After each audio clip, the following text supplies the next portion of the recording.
Hi, I'm Ken from Okuda Shiitake. Congratulations! It is no exaggeration to say that you already know 80% of the cultivation of log-grown shiitake mushrooms. Because you know the most important method of first incubation in the cultivation of shiitake mushrooms. The logs inoculated spawn are packed tightly into stack like firewood and covered with a plastic sheet to moisturize them. This was the first incubation. For those who think, oh, I didn't know that, you can watch the video. Very easy way to grow spawn 1 to 7 combined from the link in the description of this video right now. We explain the detail about it, so I think this video will be easier to understand. Since we are using our cultivation method as an example, I think there may be some questions such as, isn't it wrong? But I would be grateful if you could incorporate it as a new sense of value. We will explain on the assumption that you have started or plan to grow mushrooms on logs. As we say every time, do not forget my English is not perfect since it's not my native language. Also, it is our personal opinion and not general theory, so please make your own judgment at your own risk. Let's go! In the previous video, I explained about first incubation that moisturized with a plastic sheet. Now you are interested in the management after that, right? You already know 80% of the log-grown shiitake cultivation. Then what is the remaining 20%? That is second incubation. In a word, it means making more rooms between logs. That's it? It's so easy. That's it. Technically, the logs have to be turned over or watered. But in one word, just making more rooms between logs. Rearrange the logs that are tightly organized in the first incubation one by one. By doing so, the rooms increase the supply of oxygen and extend mycelium to places where it has not colonized yet. There are various timing and methods for the second incubation, so I explain it in the next section. I was gonna explain the time of second incubation, but give me a moment to explain mushrooms that is important in first incubation. One of the mushrooms called Bulgaria inquinans will appear in about a month after starting first incubation. The brown round ones come out on the surface of the logs. It's called rubber mushroom in Japanese. It often appears on the thin skin like Quercus serrata. This is a mushroom that grows naturally even though no spawn is inoculated. But there is no particular harm to shiitake spawn. It is also an important waterman indicator. The growth of Bulgaria inquinans means that there is a moisture inside of the log. Moreover, the size of the mushroom changes depending on the waterman. If it's small, the waterman is small as well, and vice versa. If it's small, it should be keeping moisturized. If it's large on the other hand, it should be slightly dried. It's very useful indicator, right? However, it is also a mushroom. It doesn't grow in places where there are no spawn. So don't worry about it when you meet the situation like, no Bulgarian inquinans grow on this log. Is this log dried out? Another indicator, Libertilla, is even more useful in such cases. This orange thin, binding fungus actually grows on dry logs. It seems that it likes Quercus actisma. Now you know what this means. When Bulgarian inquinans grow, the log has moisture in it. And when Libertillas grow, it's dry. Natural lives are amazing. It's really great, but it has one more disadvantage other than it doesn't grow where there are no spawn. Actually, both of them may grow in the same place. Hey, which one should I trust? If that happens, you have to believe your hunch. Now you found out what shiitake's first incubation is. Then you may be asking, okay, when do you do that? This also varies depending on the person and place, but we'll move on the second incubation from the middle of May to the middle of June. We also use the size and color of mycelium that appears on the log ends. The amount of harmful fungi can be a good indicator. This white one is mycelium. As time goes by, this mycelium grows larger. Each thin mycelium gets stuck together, which proves that it is growing. If the mycelium covers about half of the log ends on average, it's about time to rearrange logs. If you leave it a little farther, the thickest parts of the white will start to turn brown. When this happens, there is no problem even if you arrange it. Since enough mycelium have spread to the logs, make more rooms to supply more oxygen. Next is the amount of harmful fungi, which is another indicator. As a characteristic of harmful fungi, there is a tendency to prefer medium to high temperature and high humidity. What is the temperature of medium to high? It's about 20 to 30 degrees Celsius. In other words, after spring, the plastic sheet covers makes inside hot and humid. At that time, the number of harmful fungi gradually increases. It'll be a pandemic if left as it is. The most common one is Trichoderma. It is a type of blue mold, but at first it is whitish and may be mistaken for Shiitake mycelium. In the early stage, it is only the surface, so rinse it with water and let it dry for a few days. It'll be disappear. Unfortunately, if it grows into the logs, Shiitake mushrooms will not fruit around the area. There are many other harmful fungi such as Hypoxylon truncatum, Inoculation stronticus, and lacti. Please Google them. Anyway, be careful if this harmful fungi suddenly appear. If you manage it by covering it with a sheet anymore, it'll soon become full of them and it'll be all a mess.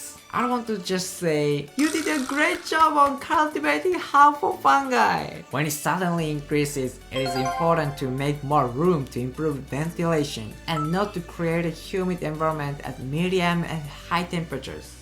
Sorry we made it wait. Let me explain the specific method of the second incubation. By the way, we manage Shiitake logs on the frames all the time. First incubation, first and the second incubation, and fruiting. However, it is the same as general management except that it is done within the frame. The second incubation is super simple compared to the first one. Just rearrange. So this time, we'll explain how to rearrange them and points to note. First of all, the second incubation we do is girder stacking. Ordinary girder stacking is to arrange logs side by side. I think it's hard to understand even if I explain it by mouth, so I'd like to describe it by using the latest computer graphics. I can hear some laughter. What is it? The usual girder stacking is to arrange logs side by side, like this. It will be piled up vertically on the logs. Just repeat this up to a height of about 3 feet. You can make appropriate rooms.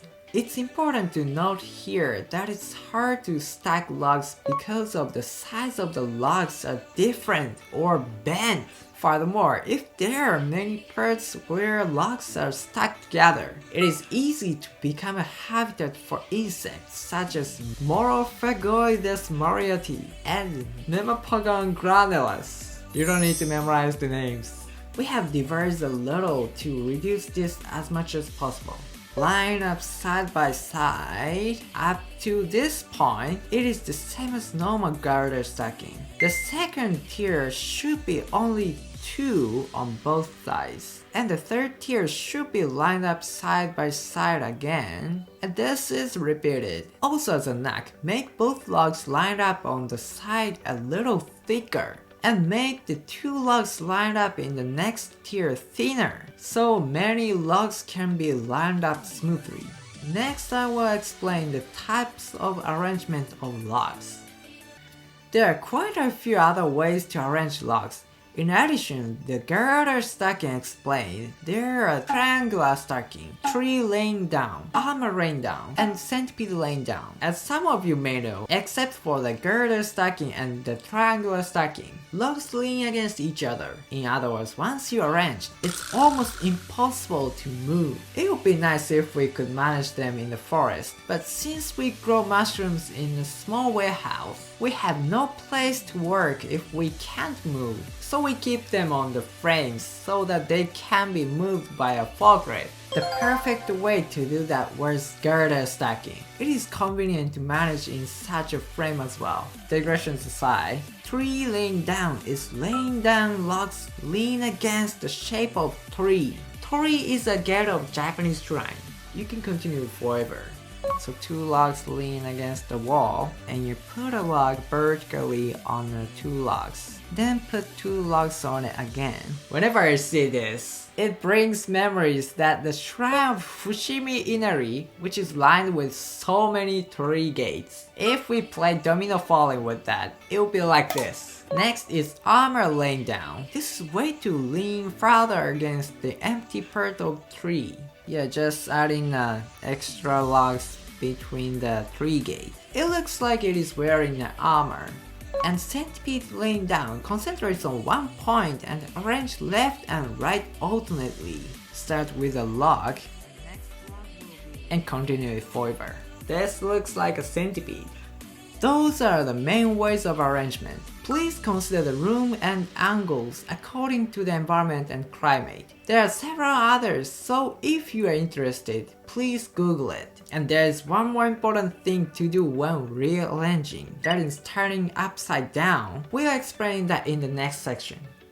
Turning upside down is easy. Vertical is vertically. Horizontal is horizontally turn the logs upside down. By the way, left and right do not matter. I'm sure some of you are guessing why we turn it upside down. If you keep the logs in the same state for a long time, the growth of mycelium will be biased. You can see that basically the upper side is easy to dry and the lower side is hard to dry. Where it is easily exposed to light or wind, it dries easily, and vice versa. This creates a bias in the mycelium growth. In order to reduce this bias, we turn it upside down. But turn it over one by one is hard work, isn't it? To give an example of someone who has been devised, there is a platform called pallet that allows a large amount of luggage to be carried by a forklift. There's a method sandwiching the top and bottom with the pallets, fixing it with a rub while the first incubation,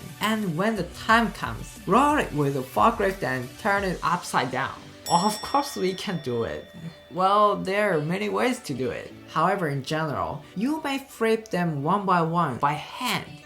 So you can turn them upside down at the same time when you move from the first incubation to the second incubation. Then the growth of mycelium can be promoted efficiently. Please be aware of it. In summary, after the first incubation, move to the second incubation. In one word, it is making a room between logs. Let's make it well ventilated and supply oxygen. There are Bulgaria inquinans and Libertilla as indicator of moisture and the dryness of logs. Bulgaria inquinans shows that logs have water, and Libertilla shows that logs are a little dry. And I'm sorry, I forgot to tell that in the previous video. The time of second incubation is from May to June, but as an index, it is time to rearrange logs when the mycelium covers about half of the log ends. We also explained that if the number of harmful fungi such as trichoderma increases, it will become a pandemic unless it shifts to the second incubation. As a method of laying down, we manage logs in a frame with a girder stacking. In case of managing logs in the forest, tree, armor, and centipede, please use them properly according to the environment and climate. Lastly, in order to prevent the growth of mycelium from being biased, turn it upside down. It's worth remembering that you can save time if you do it when you switch from the first to the second incubation. That's all about the second incubation. How was that? If it was informative, please leave a like. If you don't really understand, please write a question in the comment section and we'll answer as soon as possible. Please also watch the video again and again. We'll continue to provide videos that are useful for mushroom cultivation. So if you subscribe to the channel, you'll be able to keep watching new videos. Thank you for watching your precious time. See you next time!